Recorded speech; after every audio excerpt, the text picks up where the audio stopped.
함께하며 여러분의 내일을 응원합니다. 성공을 부르는 좋은 습관, 성공예감 이대호입니다.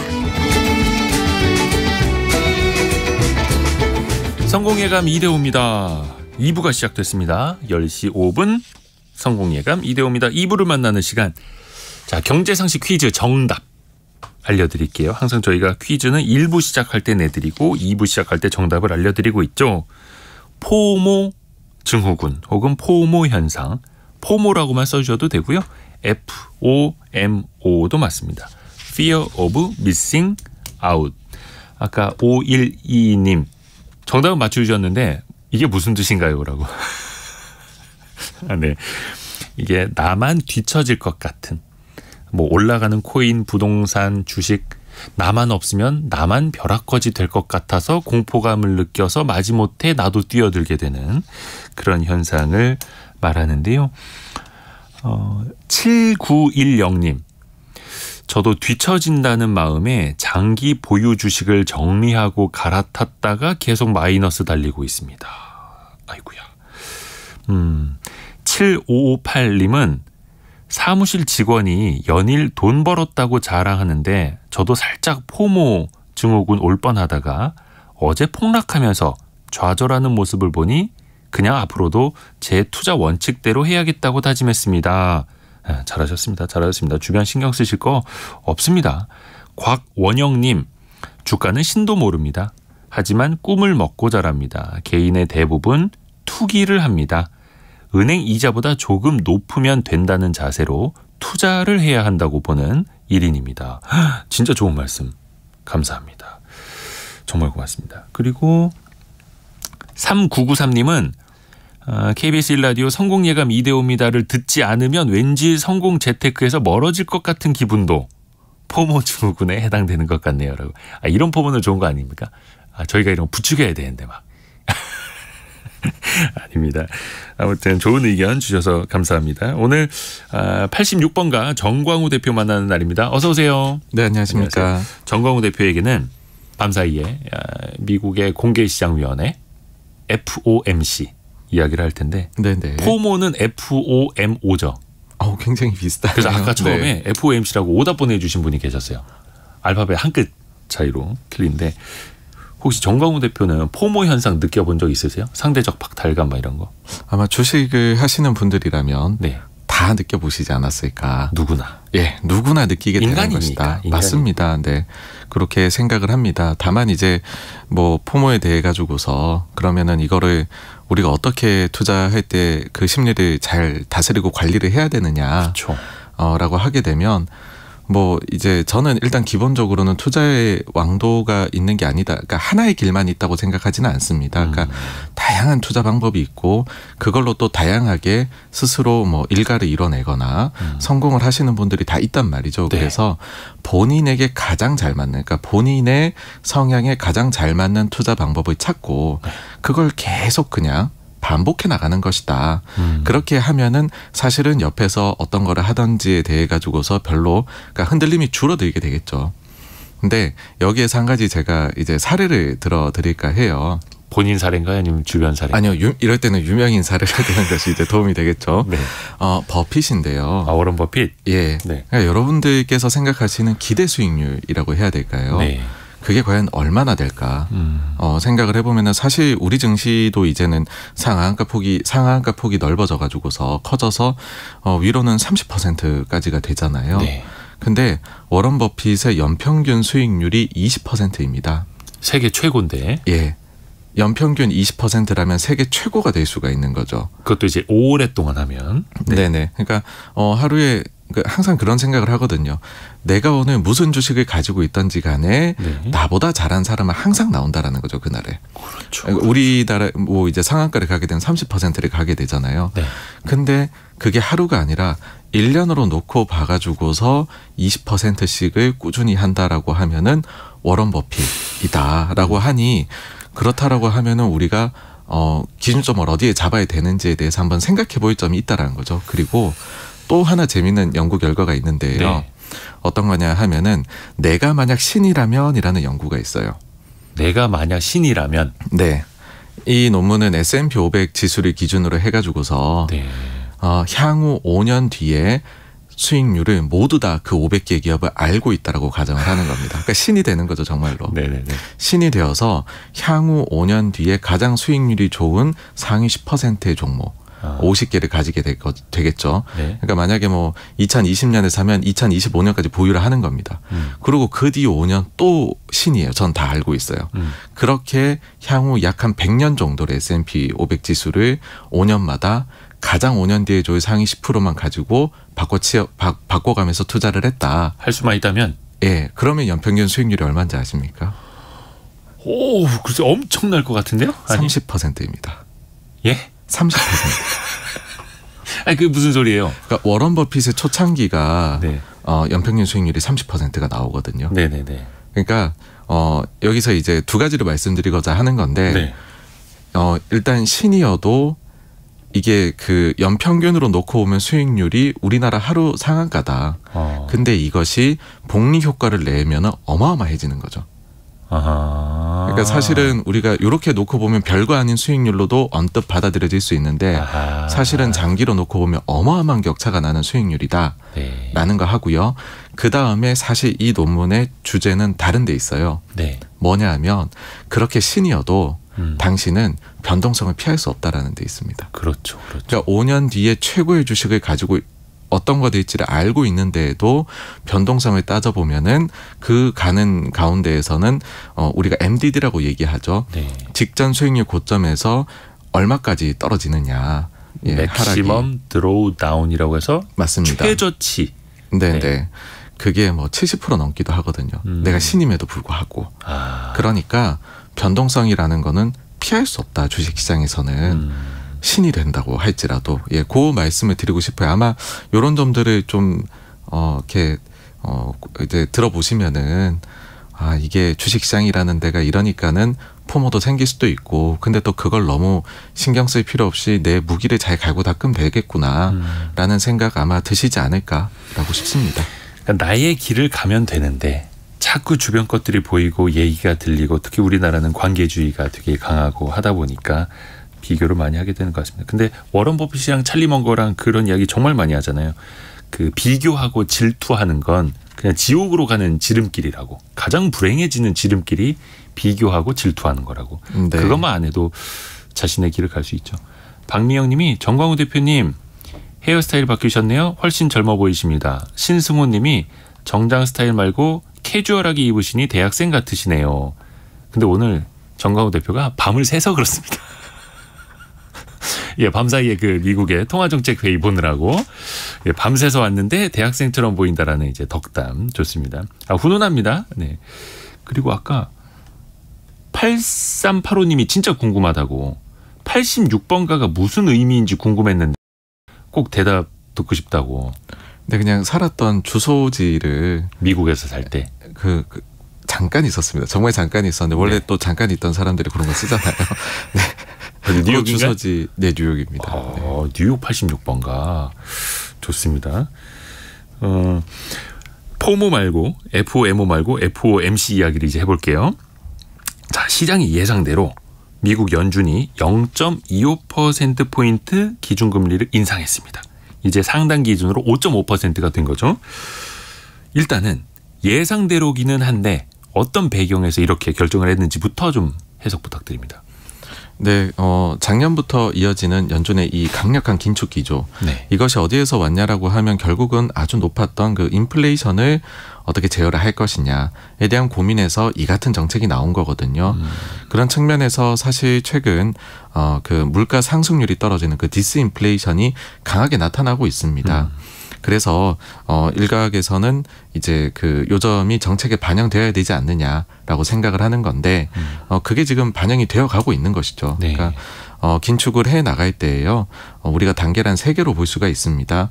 첫 번째는 물가 상승이 엄청 높은 숫자가 나올 때에는 그럴 때는 경기 침체가 오던 말던 상관없이 0.5, 0.75 이렇게 과격한 스텝을 밟아가지고서 금리를 큰 폭으로 인상해 나가야 되는 거죠. 그러고 디스인플레이션이 좀 보이기 시작을 하면 최종 금리가 어디일까? 우리가 어디까지 올리면 될까? 어디에서 이번 금리 인상 이제 사이클을 종료를 해야 될까?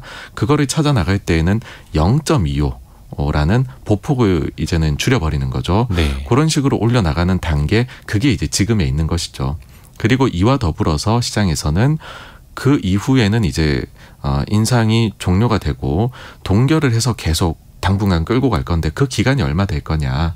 이게 3단계거든요. 그러니까 이번 회의는 그 0.25씩 올려가는 것과 종료를 해서 언제까지 끌고 갈 거에 대한 그 중간 정도. 그러니까 아직까지도 완전 끝났다라고 보기는 약간 이제 시장에서는 어렵다라고 보는 분도 계시고 어떤 데서는 아니다 끝났다. 근데 그러면 이거 어디까지 끌고 갈 거냐. 그러니까 저는 한 2.5단계 정도 있는 긴축에서 2.5단계. 네, 그래서 많이 긴축을 해왔고 그 덕분에 인플레이션, 디스인플레이션도 좀 나타났고 다만 그런데 여기에서도 아직까지 70년대의 그런 실패 사례가 있으니까는요. 너무 승리 선언을 빨리 하면 안 되고 막바지에서 우리가 또 좀 신중한 모습을 정책을 펴고 있다라는 거를 만천하에 보여주자. 그래서 지난번엔 동결했다면 이번에는 0.25를 추가로 올린 게 아닐까라고 생각됩니다. 그래서 미국의 인플레이션 이제 물가 상승률은 전년 동기 대비 3.0%까지 낮아졌는데 기준금리는 5.5%인 시대가 얼마나 이어질지 모르겠습니다만 현재 그렇게 펼쳐지고 있고 다음 그 미국 연준의 통화정책회의가 9월이죠. 네, 그렇습니다. 한 달 반 정도 남아 있습니다. 그러면 제롬 파월 연준 의장이 어떤 힌트를 주었을까? 9월에는 도대체 어떻게 한다는 걸까? 어떤 발언이 좀 나왔습니까? 결론부터 말씀을 드리면은요. 네. 최근에 있었던 회의 중에서 가장 무미건조했던 회의였지 무미건조? 않나. 네네. 혹은 알쏭달쏭? 그렇습니다. 그러니까 이게 어떤 얘기냐 하면은 네. 계속 반복을 하는 것이 일단 최근에 인플레이션이 좀 예상 대비 잘 나온 건 사실이다.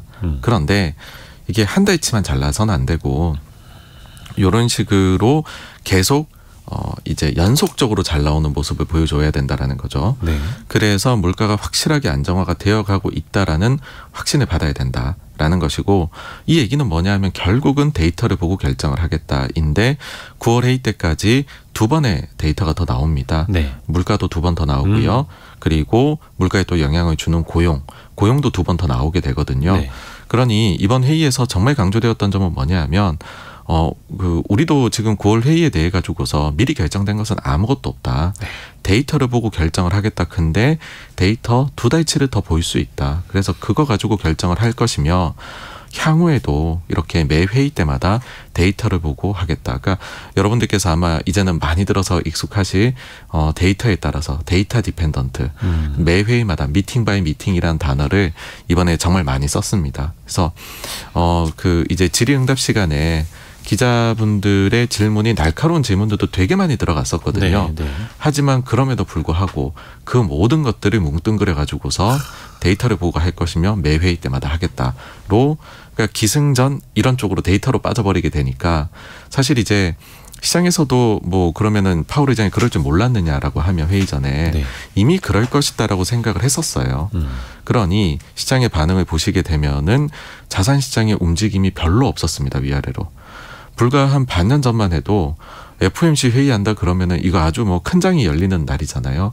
위아래로 증시가 2% 3%씩 왔다 갔다 그렇게 했었는데 지금은 그 변동성 자체가 계속 줄어들고 있거든요. 네. 오히려 소비자 물가지수가 발표된 날에 증시의 변동성이 더 큰 게 요즘의 모습입니다. 네. 그러니까 시장도 이제 연준 의장도 데이터 보고 가겠다는 걸 너무 명확하게 얘기를 하고 있기 때문에 데이터가 나오는 거에 더 집중을 하게 된 것이죠. 그래서 어찌 보면은 회의 그 자체보다도 데이터에 종속돼 있으니까 데이터에 집중한다. 그래서 제가 보기에는 앞으로 데이터 나오는 날들마다 또 좀 신경을 써가지고서 투자를 해야 되지 않겠나. 그런 아주 원론적인 입장만 재부각시켜준 회의이다라고 생각을 합니다. 그렇죠. 제롬 파월 의장이 데이터를 보고 결정하겠다라고 했으니까 그 데이터가 나오는 날 정말 시장은 전 세계에서 계속 주시를 할 수밖에 없는 거고. 좀 찾아보니까 다음번 통화정책회의는 9월 20일, 앞으로 55일 정도 남았으니 꽤 긴 기간이 남아있는 거고. 네, 그렇습니다. 그럼 약간 시장은 또 불확실성이라고 인식할 수도 있겠네요. 그 부분은 위아래가 다 있는 것 같아요. 다 열려 있으니. 네, 그러니까는 하반기에 이미 전년 동기 대비로는 조금 올라간다라는 건 알고 있는 거고. 네. 그럼에도 불구하고 지금 더 관심사는 근원 물가가 최근에 전월 대비 숫자가 급격하게 내려왔는데 4%대로. 네, 그러니까 전월 대비 숫자가 계속 0.4%, 0.5% 이렇게 높게 한 6개월 나왔었어요. 전월비로는. 네, 그래서 연율하면은 말씀해주신 대로 이게 4%, 5%대 높은 물가 상승률이었거든요. 네. 근데 제일 최근에 나온 거는 보시게 되면은 이제는 연율하면은 불과 한 2% 정도 내외 네. 밖에 안 되는 숫자로 디스인플레이션이 드디어 근원에서도 나타나게 된 거죠. 그러니까 향후 9월 회의를 앞두고서 근원 물가가 지금처럼 한 2달치가 더 나온다라고 해버리게 되면은 사실은 회의를 할 필요도, 그러니까 회의를 볼 필요도 없는 거죠. 투자자 입장에서는 무조건 동결을 하겠구나. 그때 그 7월달 인상이 마지막 인상이었겠구나라는 거를 그때 이미 데이터 보고 알 수가 있게 될 것이다라는 것이죠. 네. 그래서 가봐야 하고 뭔가 징검다리 돌다리 이게 두드려보고 지나가는 것처럼 네. 그럴 수밖에 없는 거네요 앞으로. 네, 그래서 그 데이터에 대해서 조금만 부연 설명을 한번 드려보면요. 네. FMC 어제 나온 얘기는 아니지만 그 말씀을 드려보면은 일단은 집값에 굉장히 후행해가지고 보통 한 1년에서 1년 6개월 정도 후행해서 물가에 있는 주거비가 이제 영향을 받게 됩니다. 근데 그 집값의 그 그래프를 그려보게 되면은 거의 지금 요번에도 비슷하게 그런 흐름을 보이고 있어요. 근데 집값 상승률이 앞으로도 1년 동안에는 계속해가지고서 주거비 쪽에 내려오는 영향을 줄 것으로 보이거든요. 그러니까 그 두 데이터는 지금 그런 식으로 그려져 있습니다. 이미 그렇게 정해져 있는 부분이어서 앞으로 1년 동안에는 제가 볼 때는 그 관계성이 그대로 유지가 된 걸로 봐서는 주거비의 상승폭이 굉장히 내려가지 않겠느냐. 또 보이고요. 여기에 추가적으로 하나를 더 말씀드리면 그럼에도 불구하고 최근 좀 걱정하시는 것은 투자자분들이 어떤 부분이 있냐 하면 집값이 상승이 이제 좀 둔화가 되고 마이너스까지도 갔다가 최근에 보면은 다시 전월 대비로는 집값이 올라가고 있다라는 거죠, 미국이. 네. 그러니까 이거 물가 안정이 또 안 되는 거 아니야, 집값 올라가는데 라고 보실 수도 있는데 저는 그냥 과거 평균으로 회귀하고 있는 것 같다는 생각이 듭니다. 그러니까 과거에 케이슐러 지수 기준으로 이제 우리가 코로나 겪기 전 5년의 평균으로 해보면은 집값의 평균적인 상승률이 4.9%였었거든요. 매년이요. 예, 4.9%의 상승이 나왔고 그랬을 때의 주거비 상승률은 어땠냐면 3.1%였어요. 예. 3.1%가 나왔었습니다. 네. 근데 최근에 집값이 반등하고 있다라고 하는데 미국에서 최근 3개월치를 1년으로 연율화 해보면 몇 프로냐라고 하면 그게 2.9%거든요. 네. 그러니까는 마이너스 되던 거는 이제 플러스 전환된 건 맞는데 여전히 코로나 이전 평균 대비 낮다. 그러면 주거비 상승률이 이 정도 수준에서 만약에 집값 상승 유지되면 1년 뒤에도 3%가 안 나올 수도 있다라는 것이죠. 그래서 너무 이제 그 방향성을 가지고 너무 걱정을 하시는데 절대 숫자로 봤었을 때 저는 여전히 디스인플레이션 압박이 심하다라고 생각을 합니다. 그러니까 물가는 다시 더 튀어오를 가능성보다는 인플레이션이 서서히 좀 옅어지는 디스인플레이션으로 네네. 갈 가능성을 높게 그렇습니다. 보시는 거고요. 그래서 연준 의장이 아무런 힌트도 주지 않았다. 이렇게 볼 수가 있을 텐데 그 데이터 자체는 역시 첫 번째는 물가, 두 번째는 고용. 이겠죠. 근데 이번에 연준 의장도 이야기를 했습니다만 고용시장, 노동시장은 여전히 뜨겁다라고 평가를 했어요. 네네. 이게 뭔가 향후에 물가를 또 자극할 요인이 되지 않을까라는 염려는 좀 있지 않습니까? 지금 인플레와의 전쟁에서 예. 연준에게 남은 마지막 골치 아픈 부분이라고 해야 될까요? 마지막 숙제가 뭐냐 하면은 임금 상승률이 좀 떨어져 줬으면 하는 그 부분입니다. 그러니까 막 실업률이 올라가고 고용 상태가 안 좋아지는 게 아니라 사람들은 잘 일을 하고 있고 대신에 임금이 좀 덜 올라줬으면 하는 바람. 네, 그렇습니다. 왜냐하면 과거에도 인플레이션이 좀 구조적으로 길게 갈 때에 어떤 게 영향을 줬냐라고 해보니까는 임금 상승률이 계속해서 높아서 네. 임금에서 물가에 영향을 주는 그게 이제 우리가 임금 물가 나선 현상이라고 하거든요. 네. 그게 발생했었을 때에 중앙은행이 굉장히 어려움을 겪었었던 사례들이 있습니다. 그래서 그런 현상이 나타나지 않도록 하는 거에 굉장히 주의를 기울이고 있는 거거든요. 네. 사실 이런 이야기를 지금 고용 쪽만 툭 떼가지고서 우리가 얘기할 수 있다는 것 자체가 네. 다른 부분에서 디스인플레가 상당히 진행된 덕분에 이렇게 좀 편하게 얘기를 할 수 있는 거다라고 보시면 될 것 같고요. 그래서 이번 회의에서 질의응답에서도 이와 관련된 질문이 되게 많이 나왔습니다. 네. 그러니까 뭐냐 하면은 인플레이션은 사실 지금 많이 내려온 게 맞는데 그러면은 인플레를 더 중요하게 봐야 되냐. 아니면은 아직까지 고용 쪽에서 임금 상승률이 높게 나오고 있는데 그 부분이 떨어지지 않으면은 둘 중에서 뭘 더 정책에 반영을 많이 하려고 하느냐. 네. 그러고 한다라고 하면 그런 고용 쪽은 구체적으로 예를 들어 실업률은 몇 프로가 나와야지 영향을 준다고 생각하느냐. 이런 것처럼 디테일하게 고용에 대한 질문이 되게 많이 나왔거든요. 네. 근데 요런 하여튼 질문이 나오는 이유 자체가 최근에 여기에 대한 이제는 갑론을박만이 저는 물가 쪽에서 남아 있는 것 같은데 뭐냐 하면은 지난 2년 동안에는 물가 상승률이 높았는데 그 높은 물가 상승률 대비 임금 상승률도 높긴 했지만 임금 상승률이 더 낮았어요. 네. 그러니까 실질 임금이 낮았던 거죠. 물가는 10% 오르는데 나의 임금은 5%밖에 안 올랐던 거예요. 근데 지금은 인플레는 좀 떨어졌죠, 헤드라인이. 그렇죠. 3% 이러잖아요. 근데 이제 그 임금 상승률은 4% 5%가 나오고 있거든요. 그러면 이게 역전이 된 상태잖아요. 그러네요. 여기에서 질문이 딱 들어오고 경제학자들끼리도 지금 SNS 상에서 굉장히 싸우고 있는 게 뭐냐 하면 물가 떨어지는 것 따라서 임금 상승률도 떨어지겠지. 이게 첫째고요. 네. 반대쪽에서는 아니다. 지난 2년 동안 물가 대비 상대적으로 손해를 봤다. 그러면 노동자들 입장에서는 플러스 이제 한 해 보는 것 가지고서 임금 상승 양보 안 할 것 같다. 높은 수준이 유지가 될 거고 최근 미국에서도 노동쟁의가 막 증가한다는 얘기가 나오잖아요. 그러니까 그런 것이지 않겠느냐. 이게 지금 굉장히 붙어 있고 그러니 파월 의장 입장에서도 한 2달 정도 더 보면 그래도 이게 추세가 좀 보이지 않겠느냐. 요렇게로 빠져버리는 거라고 생각을 합니다. 결국 그 고용시장의 힘의 균형을 봐야겠네요. 그러면 노동자들이 더 많이 쟁취할 것이냐. 그래서 네. 임금 인상률을 더 높여갈 것이냐. 아니면 고용주들이 그러면 조금 일자리 수를 좀 줄여서라도 아니면 이제 임금 인상률을 좀 낮춰가면서 사람들을 일자리로 쓸 수 있을 것이냐. 그 균형을 좀 봐야겠네요. 네. 여기에서 한 가지만 더 부연해서 말씀을 드리면 네. 또 한 가지 갑론을박이 붙어있는 주제가 있거든요. 네. 뭐냐 하면은 원래 바이든 정부에서 학자금 대출에 대해서 탕감을 해주기로 결정을 했었잖아요.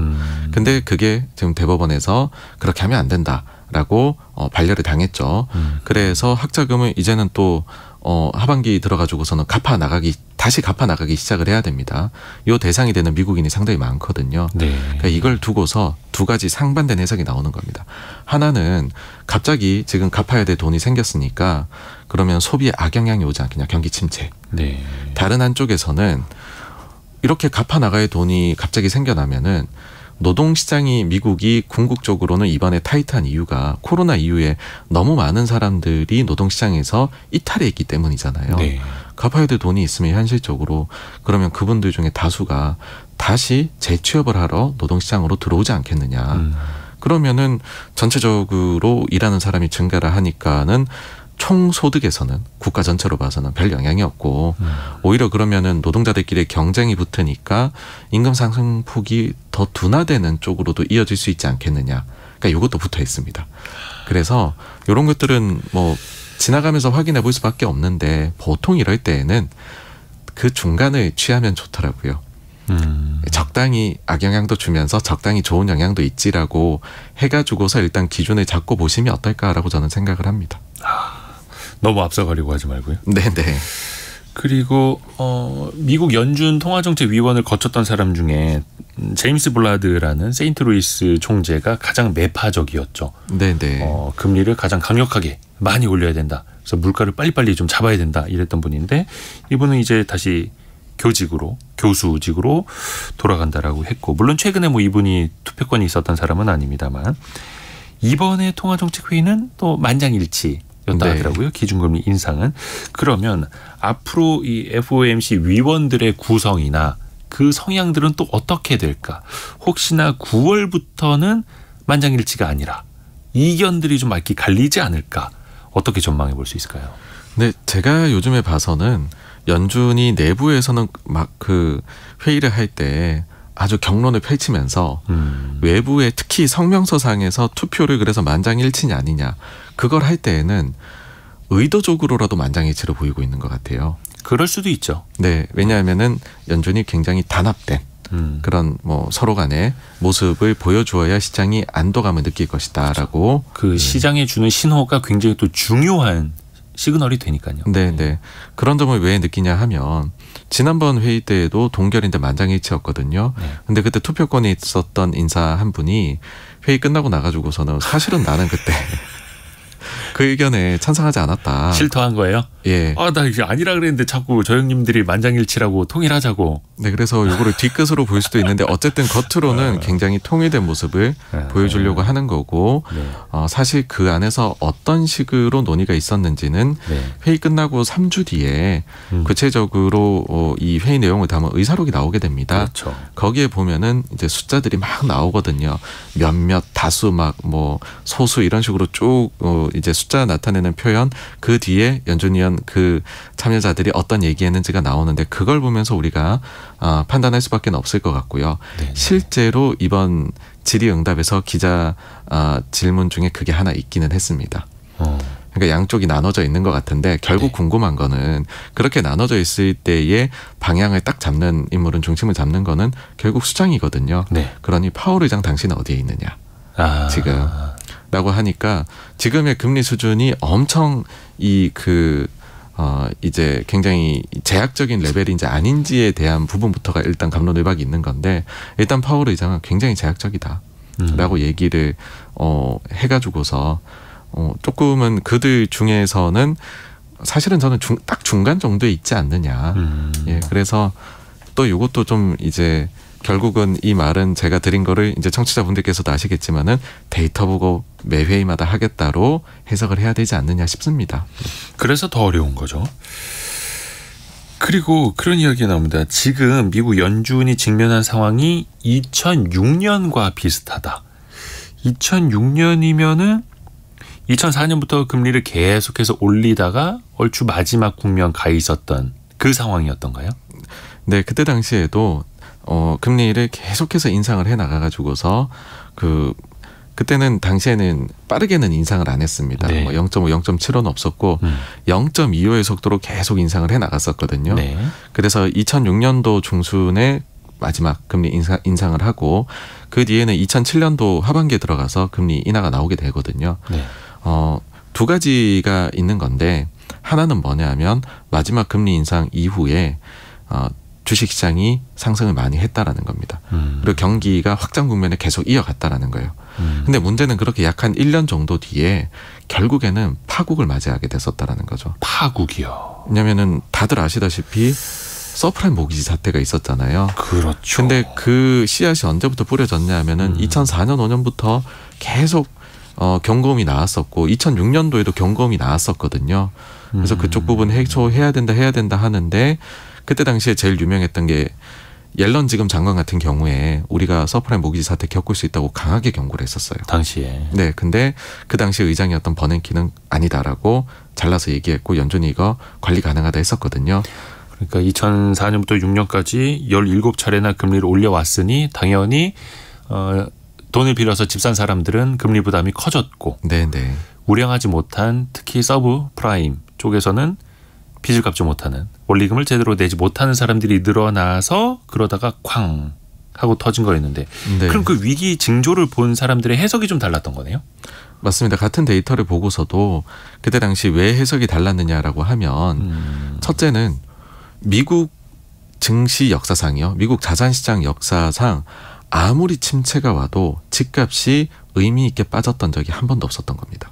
그러니까 빅쇼트 영화를 보셔도 나오는데 주인공이 계속 해가지고서 집값 하락에 베팅하는 상품을 만들려고 찾아가잖아요. 네. 그러면 비웃어요 상대방이. 아, 집값이 왜 떨어지냐? 왜냐하면 부동산 침체가 불패인데? 와도 네. 부동산은 빠지질 않는 자산인데 미국에서 그게 빠진다고 생각하신다고 이거거든요. 네. 그러니까 과거에 굉장히 매몰돼 있었던 거죠. 네, 네, 네. 그러니까 한 번도 못 봤던 그런 블랙스완이 나타났던 거고 또 한 가지는 그 뒤에 그만큼 그와 연계돼서 파생 상품의 규모가 컸던 것을 당시엔 아무도 몰랐던 것이죠. 저희 지금 2008년 얘기하고 있는 겁니다. 네네, 지금 얘기가 아닙니다. 예. 그래서 지금으로 대입해보면 어떠냐 했을 때 결국 부채가 그때 비해서 오히려 더 늘었는데 그러면 부채에 대한 이자 부담 늘어나고 그들 중에는 이거를 가지고서 만기가 도래해가지고서 다시 또 부채로 뭐 상환하고 부채를 일으킬 때 이자 비용이 예전에 비해 더 증가하고 그럼 한계 기업들 아니면 한계 부동산이라 해야 될까요? 지금은 이게 상업용 부동산에 대한 걸로 얘기가 많이 나오잖아요. 그런 쪽에서는 문제가 생기지 않을까? 혹시 그게 연쇄작용을 보이는 게 아닐까? 그렇게 된다면 이거는 2006년, 7년 사례랑 너무 비슷한 것 아닐까라는 얘기가 그래서 나오는 거죠. 근데 여기에 대한 시장의 해석은 일단 좋은 걸 보자인 것 같아요. 그러니까 그때 그런 문제가 비록 왔지만 거기까지는 1년 넘는 시간이 걸렸잖아. 그러니 일단은 좋은 걸 보는 게 낫지 않을까? 물가 잡히고 있는 거. 네, 라는 생각이 있고 두 번째는 그때 대비해가지고서 그 파생 상품이나 이런 것들은 확실하게 줄어들었다라는 거죠. 부동산 쪽에 관련해서요. 네네네. 그러니까는 당시하고 이거를 동일선상에 놓고 보기는 어렵다. 그래서 일각에서는 오히려 만약에 위기가 온다라고 하면 그쪽이 아니라 우리가 예상 못한 다른 쪽이지 않겠느냐 이고 근데 그 위기를 지금 당장 예상한다는 거는 너무나 어려운 것이고 그거는 데이터를 매달 이렇게 차근차근 따라가 보다가 정말로 그때 그 빅쇼트 영화도 보시면은 연체가 말도 못하게 막 증가를 하기 시작하다 주거 쪽에서 그리고 실제 주거 쪽에 대출 나간 현황을 보러 가보니 사람이 없는데도 막 대출을 해주고 이런 문제들을 눈으로 확인하면서 하락 징조를 발견을 해낸 거잖아요. 그렇듯이 이번에도 그러기 위해서는 더 많은 징조가 필요할 텐데 그거를 확인하고 나서 부정적으로 인식을 바꿔도 늦지 않은 것 아니냐. 뭐 이런 현실론이 나와 있다라고 저는 봅니다. 아직까지는 물가 잡히는데 더 초점을 둬야 되는 거고 네. 그렇게 보고 있다. 그리고 그 이어지는 게 27일이죠. 유럽에서 아마 오늘 밤이 될 것 같은데 유럽 중앙은행도 곧 기준금리를 결정을 합니다. 네. 근데 유럽은 인플레이션 물가 상승률이 훨씬 더 높은데 기준금리 수준은 4%로 미국보다도 낮아요. 유럽 중앙은행은 또 이번엔 어떤 선택을 하게 될까요? 뭐 일단은 유럽에서도 추가 인상에 대해서 시장이 예상을 하고 있고요. 그리고 미국보다 말씀해 주신 대로 물가 상승률이 지금 더 높기 때문에 유럽이 오히려 더 매파성을 보이지 않겠느냐라고 생각하는데 일단 그 생각 자체는 시장의 컨센서스로 이미 반영은 되어 있다라고 보셔야 될 것 같고요. 저는 유럽은 여러분들께서 주목해서 보셔야 되는 게 뭐냐 하면 올해 9월 10월 데이터가 나오는 그러니까 10월 11월 정도라고 생각을 해요. 뭐냐 하면 여기도 최근에 물가 상승 이제 한 3개월, 6개월 정도의 그 전월 대비 나온 숫자를 연율화 해가지고서 쭉 한번 계산을 해보면은요.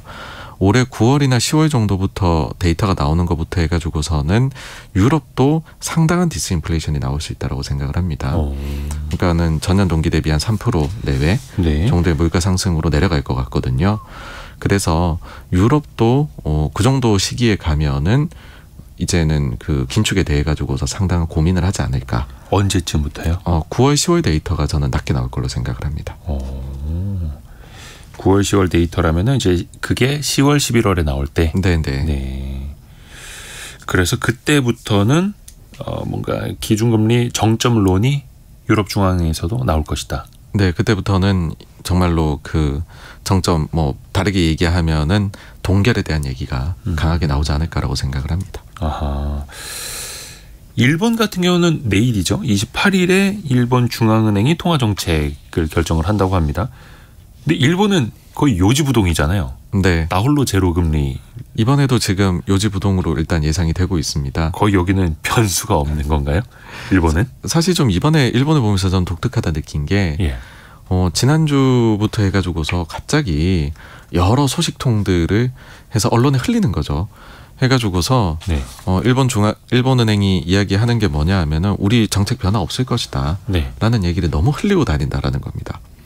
그러니까 일주일밖에 회의가 안 남았는데 지난 금요일에 뭐가 있었냐면 가령 로이터에 나온 걸 보면 일본은행의 위원이 9명이거든요. 근데 로이터에 본인들의 소식통에 따르면 일본은행에 인데 5명의 소식통을 언급을 해요. 엄청 많은 거네요. 그러면 사실상 회의를 한 것이 아닌가. 그죠? 9명 중에 5명을 언급하면 그런 거잖아요. 왜 그렇게 흘릴까요?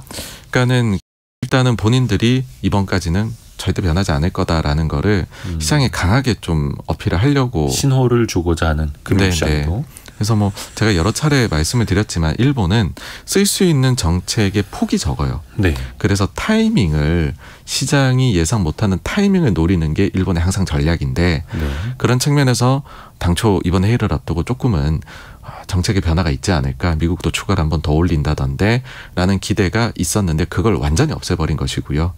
오히려 이제 미국도 9월 회의 정도쯤에 정말로 동결에 대해 완전히 이제 동결이니 앞으로도 그 논의가 엄청 불타오를 거잖아요. 네. 그 정도쯤 가가지고서가 일본이 정말로 이 정책을 그러니까 반대로 가는 거죠. 다른 데서는 이제 동결에 대한 얘기를 막 하고 있을 때 갑자기 우리는 YCC를 폐기하거나 아니면은 YCC의 폭을 현재 플러스 마이너스 0.5에서 뭐 더 늘리겠다 이런 식으로 채권 금리를 인위적으로 조정하는 현상을. 네. 그래서 결국은 거의 지금과는 통화 정책의 변화는 없다. 네, 그렇습니다. 뭐 이상한 기대도 하지 말아라 라는 신호를 계속 자꾸 시장에다가 주는 거네요. 네, 네. 그 미국 기업들 실적 이야기 좀 해야 될 텐데 최근에 보면 마이크로소프트라든지 구글의 알파벳이라든지 또 메타도 오늘 새벽에 실적 나왔던데 빅테크 기업들의 실적이 꽤 괜찮죠. 네, 그렇습니다. 그러니까 빅테크 기업들이 확실히 경기 둔화에서도 경쟁력을 이번에 보여주고 있는 것이 아닌가라고 생각을 해요. 네. 실은 지난 실적 시즌부터 우리는 좀 실적에 대한 걱정들 많이 특히 이제 지난 1분기에 많이 했었거든요. 네. 근데 그때 당시에 보시면은 빅테크 기업들이 뭐 비용 절감 잘하는 모습 보여줬었고 또 몇몇 기업들은 성장도 보여줬었죠. 예상을 뛰어넘는 메타가 대표적인데 그런 점을 보여주면서 우리는 이런 시기에도 워낙에나 충성 고객을 가지고 있기 때문에 경쟁력이 좋다. 그게 수익성으로 나타나는 거다. 보여줬다면 이번에도 역시나 사실 그때보다 지금 눈높이는 조금 더 올라갔거든요. 그들 기업에 대해서는요. 근데 그거를 충족시키고 또 넘어서는 특히 좀 고무적인 거는 사업부별로 실적도 나오잖아요. 네. 그것조차도 예상치를 보통 그중에 한두 개나 아픈 손가락이 나와야 되거든요. 근데 이번에는 빅테크 기업들이 모든 부분이 다 예상치 대비 상회를 하고 있습니다. 그러니까 확실히 좀 위기를 겪으니까는 곧바로 효율적인 경쟁력을 보여줄 수 있다라는 거를 입증을 지난 분기에 이어서 이번에도 했다. 그래서 뭐 무난하게 하여튼 실적 장세로 지금 가고 있다. 그렇게로 보입니다. 기술만 있는 게 아니라 플랫폼만 강력한 게 아니라 본인들의 경영도 또 때때로는 구조 조정도 강력하게 하면서 숫자를 보여주는 실적 네네. 경영. 을 하고 있다. 그래서 그런지 최근에 뭐 나스닥도 그렇고 미국의 3대 주가 지수를 보면은 빅테크가 이끌어가는 모습이 나타나거든요. 이런 현상이 언제까지 이어질 수 있을까요?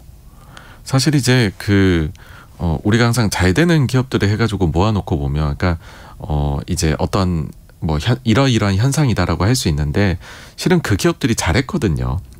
잘해왔고. 예, 잘해왔던 거에 대한 보상을 받은 거고. 반대로 의구심이 있었던 기업들은 여기에서 좀 못 갔었죠.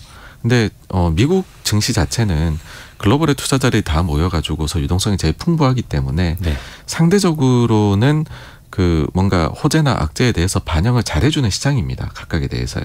오해나 이런 게 적은 시장이라고 저는 생각을 하는데 그게 보이는 게 금융입니다. 그러니까 최근 오히려 더 화제가 되고 있는 것은 나스닥보다도 다우가 도대체 이거는 무슨 뭐 이제 스포츠 구단이 몇 연승 하는 것도 아니고 네. 매일매일 올라가고 있잖아요. 다우가. 지금 13일째인가요? 네, 맞습니다. 언제까지 갈 거냐. 그걸 이끌어내는 거는 금융주나 뭐 아니면 전통 산업들에 대해서 시장에서 의구심을 가졌는데 보통 그 기업들이 실적 시즌 초반에 실적을 내거든요. 네. 근데 지금 나오는 걸 보니 대부분이 실적이 예상 대비 좋다라는 거죠.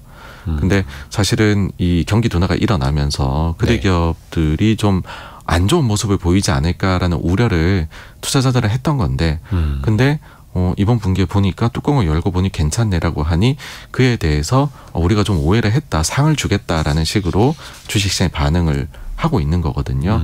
그래서 저는 그런 측면에서 봐가지고서는 잘하는 기업들 아니면은 너무 오해했던 기업들에 대해 가지고서 잘하는 건 계속 잘했다고 해주고 오해했던 기업들에 대해서는 미국 증시가 확산이 나타나고 있는 게 아닌가로 보고 있습니다. 다우존스 산업 평균 지수는 30개 기업으로 구성이 되어 있는데 사실상 나스닥에는 기술주가 많고 다우에는 기술주도 있지만 전통적인 기업들, 제약화학, 은행 이런 기업들도 많이 섞여 있는데 어떻게 보면 그런 전반적인 산업으로 따뜻한 기운이 퍼지고 있다는 의미? 네, 이렇게 그렇습니다. 봐도 된다는 뜻일까요? 네, 네. 뭐 가령 금융만 예를 들어드리면은요. 네. 대부분이 예상치를 상회를 했고 그렇죠. 예금 너무 인출되지 않겠느냐 했는데 그것도 예상치 대비해서는 괜찮게들 나왔고요. 그리고 지난 분기 보시면은 연준에서 급전에 빌려 쓴 상장사 은행 3군데가 있거든요. 네. 그들 3개가 이제 다 실적을 발표를 했는데 그중에 한 군데는 퍼스트 이제 뭐 회사 하나는 JP모건에 팔려갔죠. 네. 그래서 그거는 볼 필요가 없고 그 다음에 나머지 회사 하나는 보시게 되면은 예금이 증가를 했어요 이번에. 그래가지고서 유동성에 문제가 없는 것 같다 생각을 하게 됐고 마지막 남아 있는 게 회사 하나가 요 회사가 다른 은행으로 이제 인수가 되는 걸로 결정이 됐습니다. 그러니까 여기는 지난번에도 예금이 많이 빠졌었고 이번에도 또 이제 그러다 보니까는 보유하고 있는 대출 자산을 좀 싸게 팔아가지고서 실적도 적자가 나오고 막 그런 식으로 안 좋게 나오고 그렇게 됐었거든요. 근데 요 회사는 실적 딱 발표되는 날에 매각 발표가 돼버렸어요. 그래 버리니까는 은행 쪽에 소위 말해서 문제가 있던 것들이 다 이제는 해결되는 거 아닌가? 이렇게 해도 이번 실적 시즌이 지금까지는 보여주고 있습니다. 그래서 뭔가 계속 따뜻한 흐름으로 가고 있는 밤사이에 잠을 거의 못 자고 나온 86번가 정광우 대표와 함께했습니다. 항상 그 FOMC 열릴 때마다 고생이 많으십니다. 고맙습니다. 감사합니다. 감사합니다. 라디오 정보센터 다녀오겠습니다. 미국 중앙은행인 연방준비제도가 정책금리를 0.25%포인트 인상한 것과 관련해 한국은행은 향후 미국 통화정책 방향과 관련한 불확실성이 계속 이어질 것으로 전망했습니다. 삼성전자는 오늘 연결 기준 올해 2분기 영업이익이 6,685억 원이라고 공시했습니다. 이는 지난해 동기보다 95.26% 감소한 수치입니다. 매출은 60조 55억 원으로 작년 동기 대비 22.28% 감소했습니다. 다음 달부터 전국 공항과 항만을 통해 입국하는 모든 여행자는 모바일 앱을 통해 과세 대상 물품 신고와 관세 납부를 할 수 있게 됩니다. 관세청은 기존의 인천공항 제2터미널과 김포공항 두 곳에서만 운영되던 모바일 세관 신고 제도를 전국 공항과 항만으로 확대 운영한다고 밝혔습니다. 금융감독원은 최근 신규로 상장하는 스펙의 상장 직후 주가가 급등락하는 현상이 발생하고 있다며 투자자들의 주의를 당부했습니다. 지금까지 라디오 정보센터 조진주였습니다. 자, 이어지는 시간 애프터 서비스 코너입니다. 이혜리 리포터 안녕하세요. 안녕하세요. 어떤 질문부터 받아볼까요? 네, 어제 경제상식 퀴즈 정답이 PB 상품, 네. 그 프라이빗 브랜드. 유통업체에서 만든 자체 브랜드 상품이었는데요. 네. 이와 관련해서 첫 번째 질문은 청취자 휴대전화 뒷번호 9937번님이 보내주셨습니다. 유통업체들이 PB 상품 제작에 열을 올리는 이유는 뭘까요? 라고 이렇게 질문 주셔서요. 네. 이 질문에 대한 답은 인하대학교 소비자학과 이은희 교수에게 들어봤습니다. PB 상품을 소비자들이 많이 찾기 때문에 유통업체들이 요거 제작을 많이 하려고 한다. 이렇게 생각이 듭니다. 소비자들은 합리적인 구매, 이렇게 꼼꼼하게 따지는 구매를 하게 돼요. 그러다 보니까 요 PB 상품들이 품질은 괜찮으면서 가격이 저렴하거든요. 그래서 미국도 그렇고 유럽도 그렇고 전체 그 생활 필수품 중에 PB 상품의 비율이 우리나라보다 훨씬 더 높다. 이렇게 볼 수가 있는데 특히 최근에는 고물가 시대를 맞이했기 때문에 소비자들이 더욱더 가격과 품질을 이렇게 꼼꼼하게 따지고 비교를 하는데 이 PB 상품이 가격 대비 성능, 흔히 이제 가성비가 좋다라고 판단이 되기 때문에 소비자가 PB 상품을 원하기 때문에 이렇게 유통업체들도 열을 올린다. 이렇게 볼 수가 있고요. 또 또 재무적으로 하나 더 덧붙여드리면은 네. 기존의 유통업체들이 판매 수수료 그러니까 10,000원짜리 상품을 팔아줘서 3,000원 정도를 매출로 인식을 했다면 PB 상품은 자체 매출로 전체를 다 인식을 할 수가 있습니다. 10,000원을 다요. 그러니까 네. 매출액 볼륨이 커지는 효과가 나타나고 또 이걸 대량으로 발주하다 보니까 싸게 조달할 수 있지 않습니까? 그러니까 이 유통업체들의 원가는 낮아지고 이익률이 좋아지는 그런 효과도 같이 거둘 수가 있죠. 네. 다음 질문. 청취자 김석현 님이 보내주셨는데요. PB 상품 우유나 서울 우유나 똑같이 소에서 나올 텐데 품질 차이가 있을까요? 이렇게 질문 주셔서요. 계속해서 이은희 교수에게 들어봤습니다. 대형 할인마트나 이런 데 가서 PB 상품들을 꼼꼼하게 보면요. 거기 생산자가 의외로 대기업인 경우가 많아요. 그 유통업체 입장에서는 관리를 잘해야 자기네 브랜드 가치를 높게 유지할 수가 있거든요. 그래서 이제 무조건 대기업의 생산을 의뢰하는 건 아니지만 자기네가 원하는 수준의 품질을 만들어낼 수 있는 그러한 생산업체들을 고르기 때문에 구체적으로 이렇게 들여다보면 의외로 1위, 2위 대기업에서 생산을 의뢰한 경우도 많다 이렇게 볼 수가 있겠습니다. 가격을 굉장히 중요하게 생각하는 소비자들은 생산자가 누군가를 꼼꼼히 들여다보고 그다음에 이제 생산자가 흡족하다고 하면 가격이 조금이라도 저렴한 PB 상표를 구매를 하는 것이고요. 아하. 또 다른 질문도 들어볼까요? 네, 휴대전화 뒷번호 0805번님 궁금한 점 보내주셨는데요. PB 상품은 OEM과는 다른 건가요? 라고 질문 주셨습니다. 사실 좀 비슷하죠. 근데 OEM은 다른 공장에 우리 물건 좀 대신 만들어주세요라고 위탁 생산을 맡기는 거잖아요. 네. 근데 이거는 기존의 제품을 제조하던 회사도 다른 제조사한테 맡길 수 있고 개발하던 회사도 맡길 수가 있는 겁니다. 그러니까 삼성전자가 직접 만들 수도 있고 어디에 OEM으로 맡길 수도 있고 근데 PB 상품은 제조사 개발사가 아니라 유통기업에서 한다라는 차이가 있는 거죠. 편의점을 하는 회사나 대형 마트를 하는 회사나 백화점을 하는 회사가 위탁 생산을 맡긴 걸 그리고 자체 브랜드를 붙이는 걸 PB라고 하는 그런 차이만 있습니다. 네. 그리고 청취자 최혜자님이 궁금한 점 보내주셨는데 가족 간의 부동산 다운 계약 불이익이 있나요? 라고 질문 주셨어요. 네. 이 다운 계약이라는 게 실제보다는 낮은 금액으로 계약서를 작성하는 걸 말하는데 적발이 되면 이 처벌을 받게 됩니다. 보통은 이제 아파트 분양권 거래에서 주로 발생을 하는데 예를 들면 6억 원 상당의 아파트 분양권을 계약서 상으로는 매매 금액 5억 원으로 낮춰서 기재를 한다면 이에 해당이 되는데요. 이게 파는 사람인 양도소득세를 줄일 수 있고 또 사는 사람은 취득세 부담을 덜 수 있기 때문에 대개는 양측 합의하에 이루어지지만 처벌 대상은 가담한 중개업자도 해당이 됩니다. 네. 그래서 만약에 실제 매매 대금과 신고 금액을 달리 신고했을 경우에는 양도자와 양수자에게 각각 실거래 금액의 약 2에서 5%에 달하는 과태료 그리고 신고 불성실 가산세와 납부 불성실 가산세가 부과가 되고요.